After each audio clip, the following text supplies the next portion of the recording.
Assalamualaikum warahmatullahi wabarakatuh. Selamat pagi anak-anak. Hari ini kita akan belajar pembelajaran 4 ya, 4, 5, dan 6. Sebelum memulai pelajaran, mari kita berdoa dulu. Berdoa mulai. Berdoa selesai. Hari ini kita masih tentang tema 1, ciri-ciri makhluk hidup ya. Masih subtema 1, tema 1. Oke.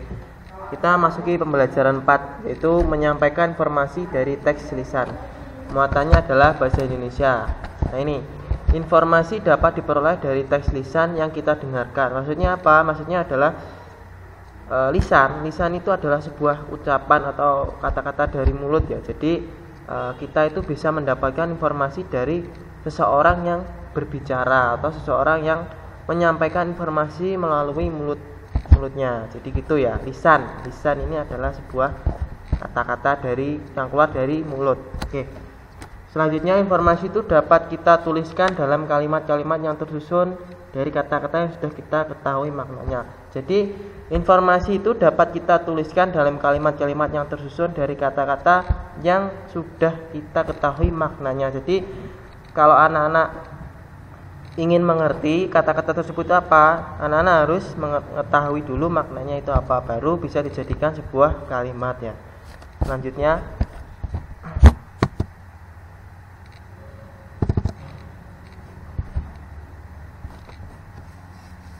bersyukur sebagai bentuk pengamalan sila pertama Pancasila. Nah, kemarin kan kita sudah bahas, yaitu amalan-amalan apa saja yang terdapat dalam Pancasila. Yang pertama yaitu ketuhanan yang Maha Esa. Ini, bersyukur dapat dilakukan dengan mengucapkan syukur kepada Tuhan. Ya, mengucapkan alhamdulillah, ya gitu, dan yang lainnya ini.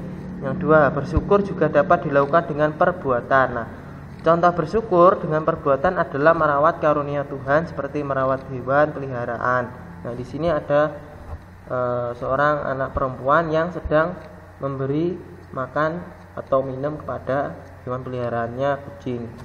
Selanjutnya, pembelajaran 5. Menulis cerita menggunakan kosakata yang tepat. Masih ingat kosakata yang kemarin ya? Kosakata adalah kata-kata yang ada maknanya atau artinya ya. Nah, kosakata yang sudah kamu ketahui dapat kamu gunakan untuk menulis cerita. Saat menulis cerita, gunakan kosakata yang sesuai. Pastikan kamu mengetahui arti kosakata yang kamu gunakan. Nah, jika anak-anak membuat cerita, anak-anak harus menyesuaikan kosakatanya. Jangan pakai kosakata yang belum diketahui oleh anak-anak. Jadi, yang sudah diketahui aja yang dipakai, jangan sampai yang belum dipakai, nanti malah bingung. Lanjut lagi. Bersyukur sebagai bentuk pengamalan sila pertama Pancasila. Ini masih muatannya CPKN. Bersyukur merupakan salah satu pengamalan Pancasila pertama. Ini gambarnya bisa dilihat ya, ini ada keluarga yang sedang berdoa sebelum makan ya, di meja makan. Salah satu sikap bersyukur kepada Tuhan adalah berdoa ini, berdoa. Jadi anak-anak ketika melakukan apapun itu harus diawali dulu dengan berdoa gitu. Kita diharuskan berdoa pada saat sebelum dan sesudah melakukan suatu kegiatan ini. Ini penting ya. Jadi anak-anak sebelum melakukan kegiatan harus berdoa dulu dan sesudahnya juga berdoa juga ya. Oke, lanjut lagi. Pembelajaran 5. Operasi penjumlahan bilangan 4 angka tanpa menyimpan atau gunggung susun ya. Ingat kembali penjumlahan dengan cara bersusun pendek. Perhatikan nilai tempat bilangannya. Bilangan-bilangan dengan nilai tempat yang sama harus diletakkan sejajar nih. Ini perlu digarisbawahi ntar.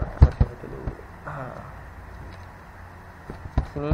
Nah, jadi anak-anak itu harus memperhatikan bahwa kalau menulis gunggung susun atau penjumlahan itu harus sejajar ya, jangan sampai melenceng-melenceng dari atasnya, agar nanti biar memudahkan anak-anak dalam menghitung. Lihat lagi. Nah, di sini ada contohnya anak-anak, yaitu kemarin kan kita sudah belajar tentang angka ribuan.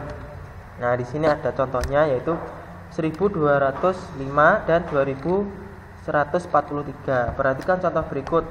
1205 dijumlah atau ditambah 2143 sama dengan penyelesaian cara bersusun pendek ini. Ya, jadi ini sejajar ini anak-anak. 5 sejajar dengan 3, 0 sejajar dengan 4, 2 sejajar dengan 1, 1 sejajar dengan 2. Jadi harus lurus ya, jangan sampai melenceng. Kalau melenceng nanti bingung hitungnya.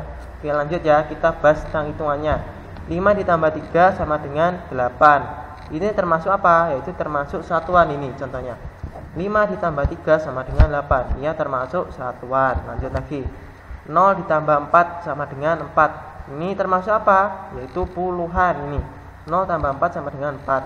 Nah, lanjut lagi ke ini. 2 ditambah 1 sama dengan 3. Ini termasuk apa? Kalau bilangannya ada 2 angka berarti termasuk belakangnya ada 2 angka termasuk ratusan. Jadi 2 ditambah 1 sama dengan 3. Ini lanjut lagi. 1 ditambah 2 sama dengan 3. Ini termasuk apa? Kemarin kita belajar tentang ribuan. Berarti ini termasuk ribuan yang paling depan ini. Nah, ini mengulas lagi review kemarin ya. Kita ulang lagi. Nih, hasilnya ini ya, yaitu 3.348. Nah, yang 8 ini termasuk apa? Yang belakang sendiri yaitu termasuk satuan. Yang ini, yang nomor 4 ini termasuk apa? Termasuk puluhan. Karena kenapa? Karena belakangnya ada 1 angka, berarti dia termasuk puluhan. Belakangnya ada 1 angka atau ada 2 angka. Berarti kalau ada 2 angka, 48 ini berarti termasuk puluhan. Dan sampingnya 4 ada 3.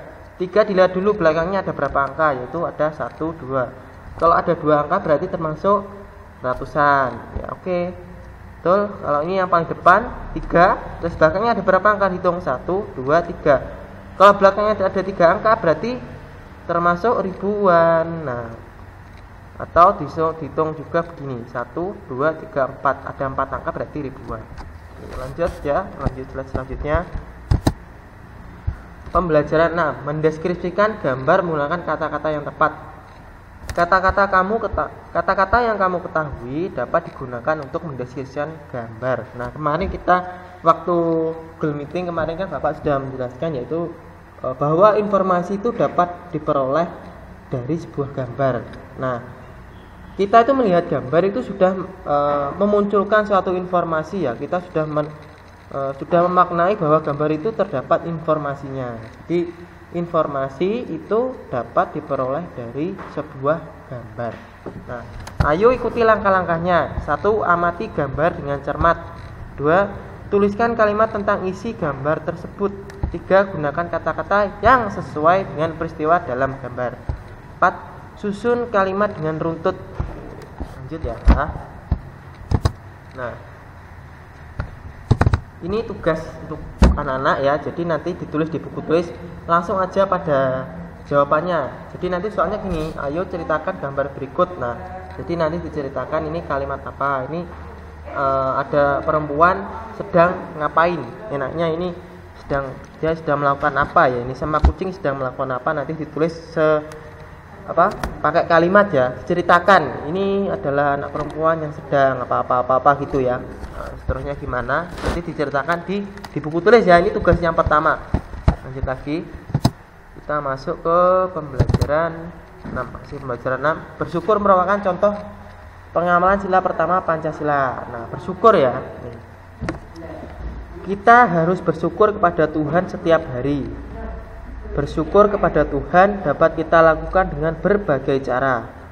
Menjaga kesehatan tubuh merupakan salah satu cara kita bersyukur kepada Tuhan. Nah, di sini ada gambar seorang ayah dan anak sedang lari pagi. Nah, di sini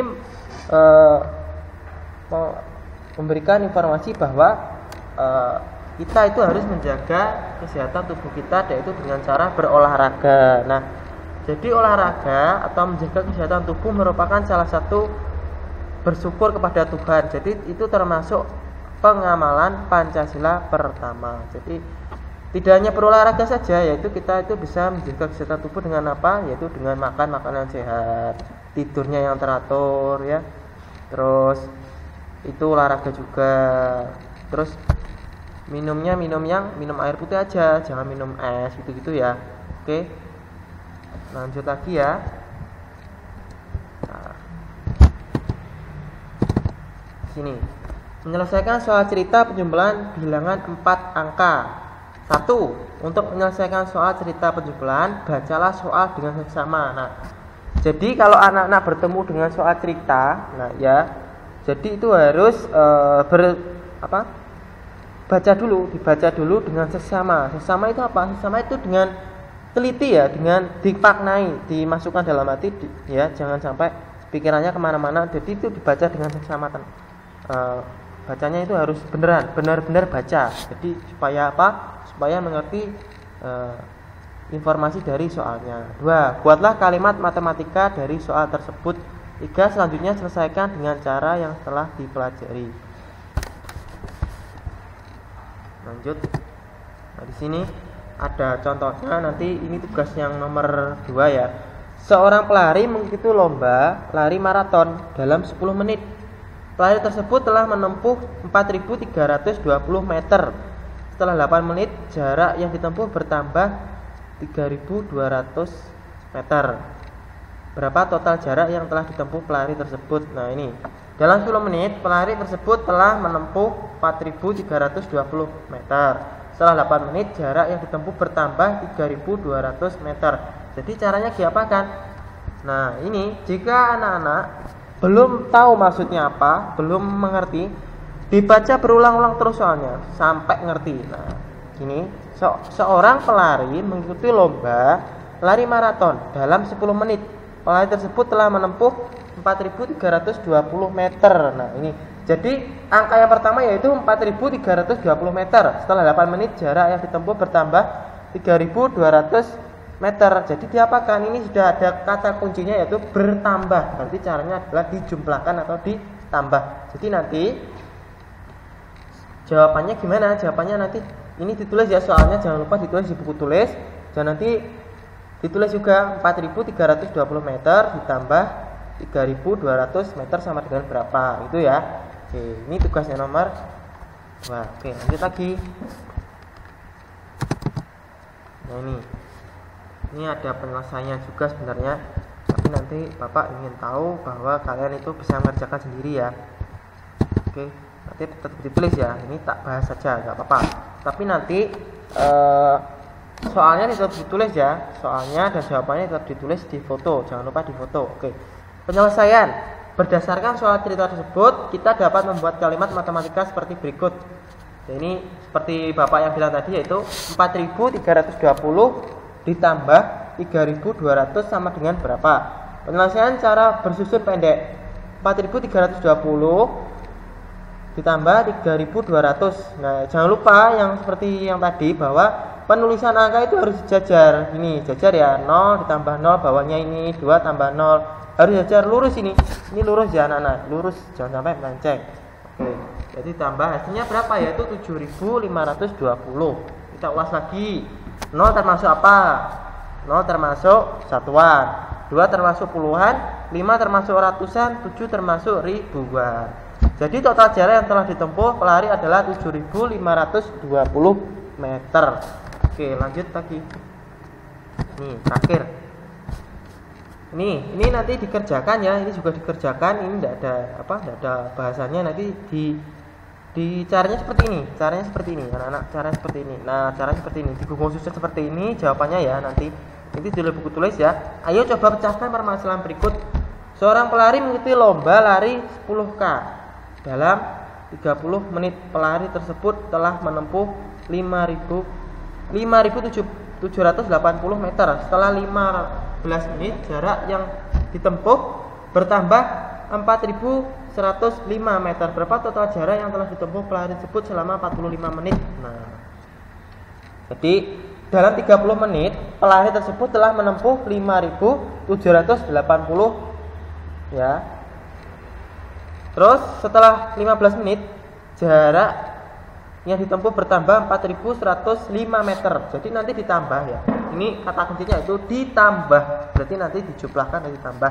Yaitu caranya digunggung susun ya, jangan lupa digunggung susun, yaitu 5.780 ditambah ini 4.105. Nanti jawabannya berapa itu ya hasilnya ya. Caranya ya ini seperti ini ya. Caranya seperti ini, dijadikan seperti ini. Ya, itu ya. Oke, pembelajaran hari ini setelah selesai kita telah membahas yaitu pembelajaran 4, 5, dan 6. Oke, semoga pelajaran hari ini bermanfaat untuk kalian. Jangan lupa tetap semangat ya, walaupun di masa pandemi ini kita harus tetap semangat belajar. Jangan lupa untuk jaga kesehatan selalu dan mengikuti protokol kesehatan di rumah aja, jangan kemana-mana. Mainan di rumah aja ya. Oke, semoga bermanfaat pembelajaran hari ini. Oke, wassalamualaikum warahmatullahi wabarakatuh. Terima kasih ya. Dadah.